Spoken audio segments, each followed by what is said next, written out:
Muy buenos días. Hoy continuaremos con el curso de campos electromagnéticos y biocampos. Esta serie de videos corresponden a la clase número 16. En esta ocasión estudiaremos algunos de los métodos teóricos en el análisis de los campos bioelectromagnéticos. Esta parte del curso estará dividida aproximadamente en 2 o 3 clases. Esta va a ser la primera aproximación. Como hemos visto en el video anterior,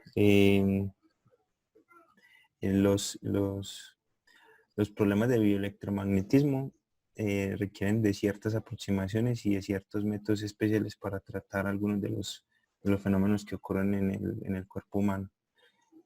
A continuación les voy a mostrar algunos de ellos. Iniciaremos primero con un método conocido como el teorema del ángulo sólido.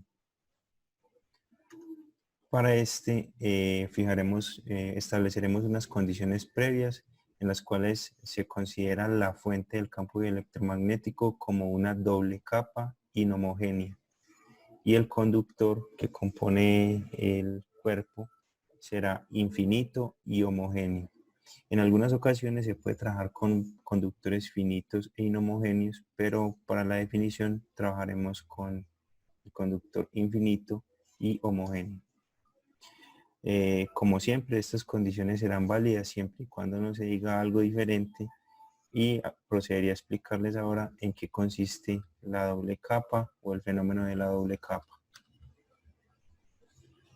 Este modelo fue establecido por Hermann von Helmholtz, y en el cual se expresa lo siguiente: cuando un conductor eléctrico se pone en contacto con un conductor iónico, sea sólido o líquido, en la frontera entre los dos o en la interfaz aparecen dos capas de polaridad opuesta debido al fenómeno de atracción entre cargas de polaridad opuesta. Eso se los voy a explicar en mayor detalle a continuación.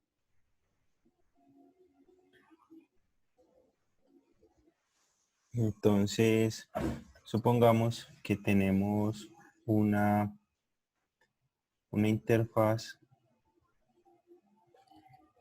Tenemos una interfaz entre dos medios materiales. Uno de ellos es un conductor óhmico y el otro es un medio electrolítico.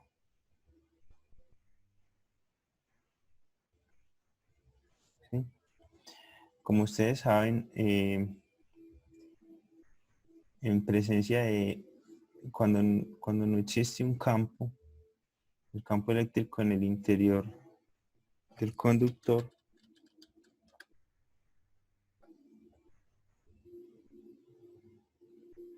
es igual a 0. ¿Sí? Sin embargo, en este caso, nosotros tenemos que en este electrolito va a haber una concentración de iones, digamos ion K positivo muy grande, y va a haber, supongamos que hay otro ion Cl negativo en menor concentración que el K. Es decir, en el interior van a aparecer, en el interior del electrolito van a haber iones positivos en grandes concentraciones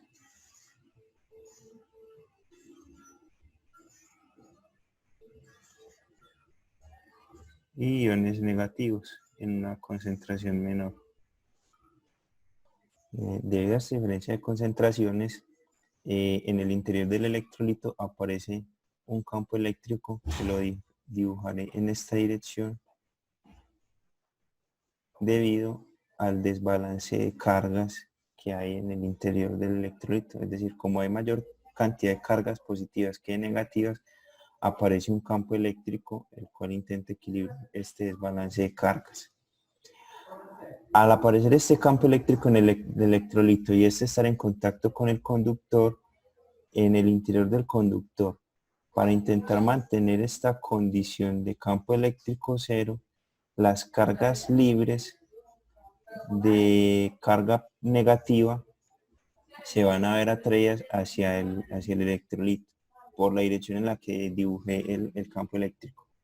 Entonces, en la superficie de la interfaz van a aparecer una gran concentración de cargas negativas en toda la interfaz. Y esto a su vez va a hacer que el exceso de cargas positivas en la parte del electrolito se distribuyan sobre la interfaz, haciendo que aparezcan en esta zona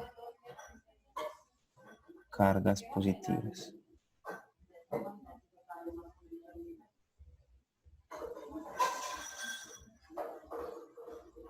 A esta doble capa de cargas, a esta capa de cargas que aparecen en la interfaz, que tienen una carga positiva y carga negativa a ambos lados, se le conoce como la doble capa.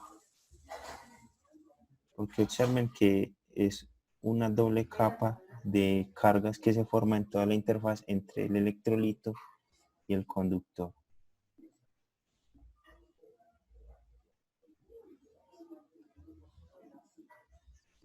Entonces, ese es el fenómeno que se forma en el electrolito. Y es decir, cuando esto no únicamente se forma entre un conductor y un electrolito, se puede formar entre dos electrolitos diferentes, un electrolito sólido y un electrolito líquido, los cuales no son miscibles entre sí, o dos electrolitos líquidos no miscibles entre sí, en los cuales en uno haya exceso de cargas positivas y el otro exceso de cargas negativas. Al aparecer esta diferencia de cargas, se va a empezar a distribuir una doble capa entre la interfaz de las dos cargas. Ahora definimos lo que es el ángulo sólido. Entonces resulta que el ángulo sólido es, teniendo una esfera de radio 1, es el área que se observa sobre esa esfera, es el área superficial que cubre una superficie sobre la esfera de radio 1. Es decir, en otras palabras, un poco más simple, es, supongamos que yo tengo en esta parte de acá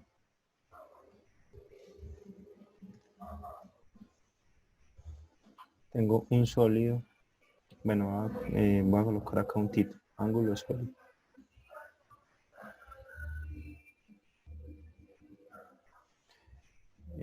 Supongamos que en esta parte de acá tengo un sólido.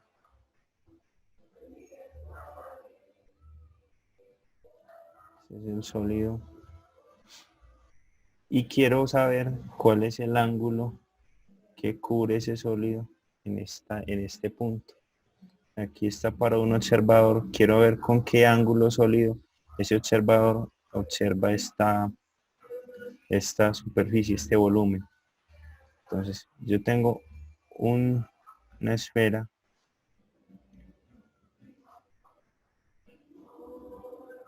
de diámetro 1, de radio 1, y quiero observar cuál es el ángulo sólido cubierto por esto. Entonces, desde el observador trazo unas líneas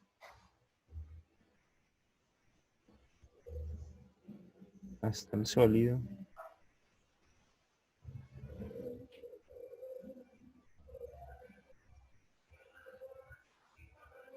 Y sobre la superficie de la esfera radio 1 obtengo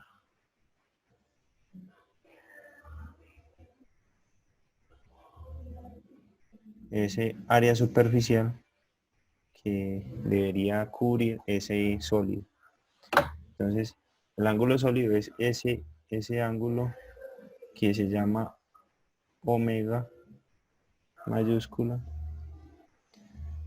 con el cual se observa esta superficie.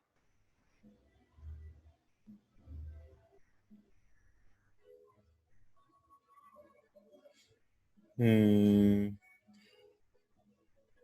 por definición, este ángulo sólido se define como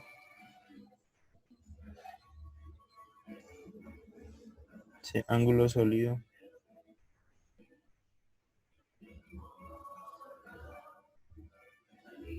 es igual a la integral sobre la superficie de la esfera del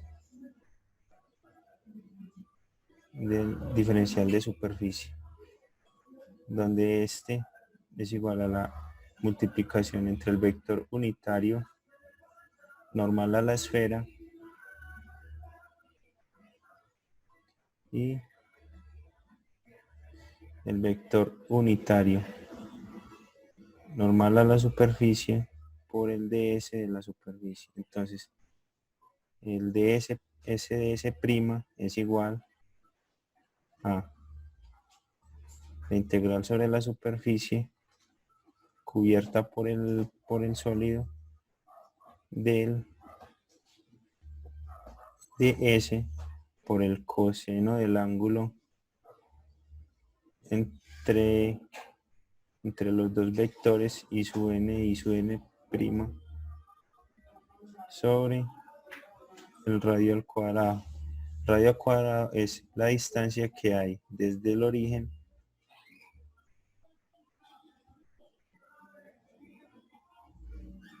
hasta la superficie. Aunque parece una integral fácil de calcular, esta integral presenta muchas complicaciones debido a que en la vida real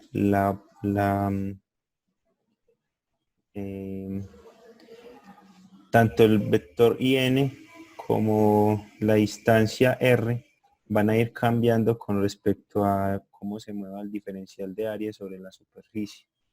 Esto hace que se vuelva una integral complicada. Es por eso que nosotros en nuestro curso vamos a trabajar unas definiciones de ángulo sólido un poco más fáciles de trabajar, que se las iré mostrando a medida que vayamos haciendo ejemplos. Pero entonces ahora, una vez quedó claro la definición del ángulo sólido, definimos de nuevo la doble capa. Entonces tenemos acá una doble capa en la cual tenemos en un lado cargas negativas y en el otro tenemos cargas positivas. Tenemos que esa doble capa, o sea, esa capa de cargas positivas, cargas negativas y cargas positivas está separada a una distancia d y cada una de estas parejas es como si formaran un dipolo. Vamos a tomar esto como una densidad de corriente negativa menos J y esta área vamos a tomarla como una densidad de corriente positiva más J. Podemos definir la resistencia a través de la hoja o a través de la superficie de la capa como R igual a la resistividad por la distancia. El voltaje a través de la hoja va a estar dado por el potencial en la hoja 1 menos el potencial en la hoja 2 y esto puede ser definido como la intensidad del J por la resistencia que es resistida por la distancia. Aquí, en este caso, lo que tenemos es una distribución de dipolos. Si recuerdan, la definición de dipolo eléctrico que aplicamos en las clases anteriores era igual a corriente por distancia, el dipolo de corriente, ¿sí? Este dipolo tiene como unidades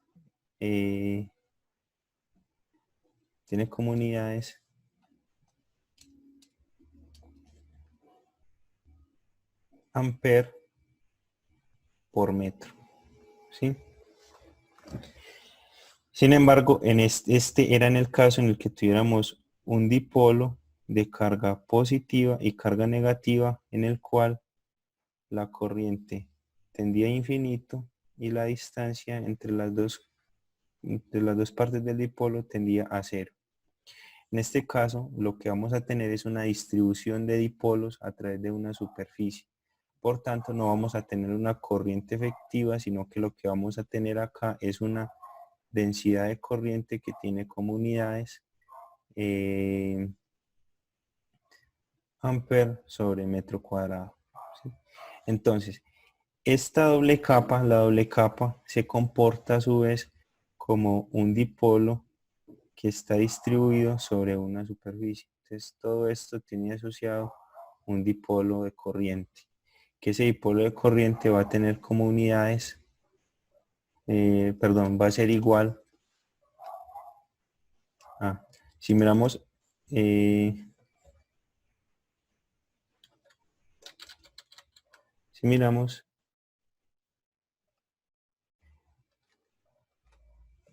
perdón, se me borró acá todo. Entonces vamos a tener acá el dipolo P, que va a estar conformado por cargas positivas y en la parte inferior cargas negativas.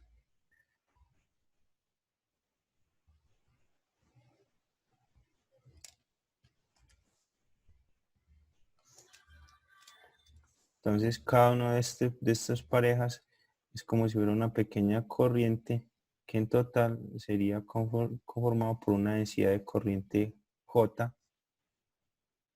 Por lo tanto, la definición del dipolo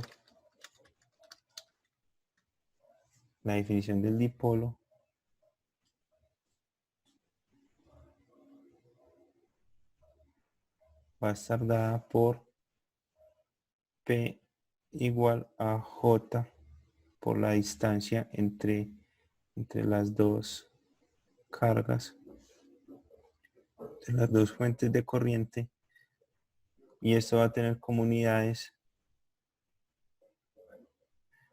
amper sobre metro cuadrado por metro, que es igual a amper por metro. Entonces la definición de dipolo de corriente en la doble capa está dado por la densidad de corriente y la distancia. Acá tenemos, vamos a definir el vector dipolo de corriente P como la magnitud del dipolo de corriente por el vector normal a la superficie.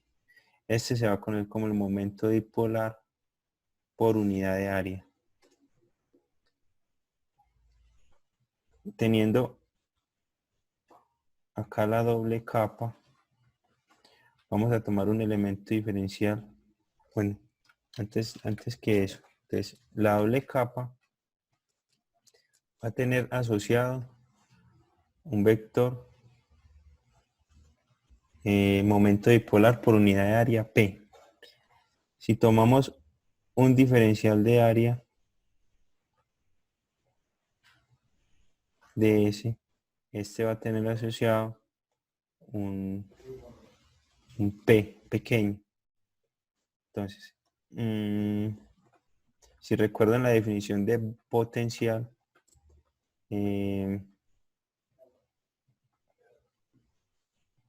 nosotros habíamos definido el potencial eléctrico sigma como, habíamos definido esta ecuación como 4pi por G por el potencial que depende de R como la integral de la fuente de corriente, la fuente del campo por la divergencia de 1 sobre R. ¿Sí? En el caso del dipolo, este potencial se define como potencial igual a la fuente del dipolo sobre 4pi por G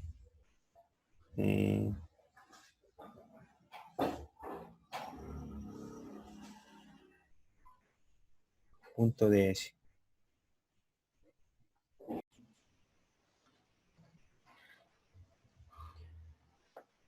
Bueno, pero antes de continuar, realizaremos la definición del potencial eléctrico producido por un dipolo de corriente. Esta definición la observaremos en el video siguiente.